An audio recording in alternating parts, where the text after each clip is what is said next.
Hi guys, in this video I'm going to show you how you can enable the touch screen home button assistive touch on your iPhone 12 or the iPhone 12 Pro.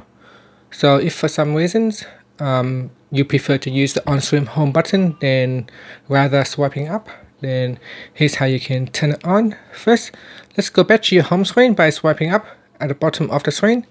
Then you need to go into settings. So on your home screen, tap on the settings icon, and in settings we need to go back to the settings page, and then we're going to go down and tap on accessibility.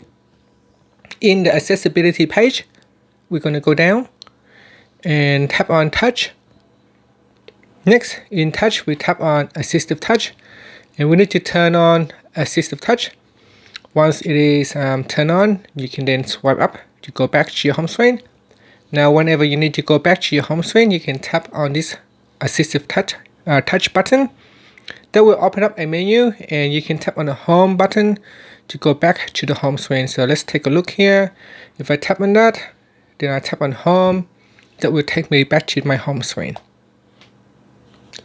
Now you may notice this is a two-step process. So if I tap on it, it will open up the menu. Then I need to tap on the home button again to go back to the home screen.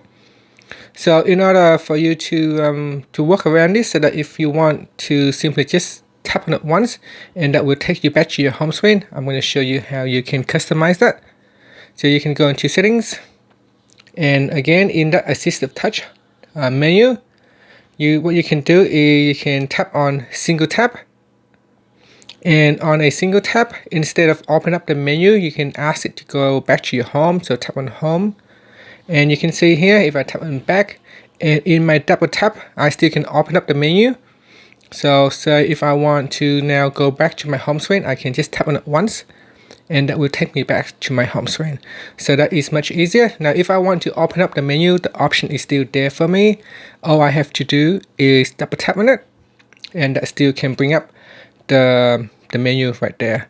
So in case you do not use all other functions, you can simply just set the single tap to home screen, which is a lot easier for you if you want to use assistive touch for the sole purpose of as a home key. And that's it. Thank you for watching this video. Please subscribe to my channel for more videos.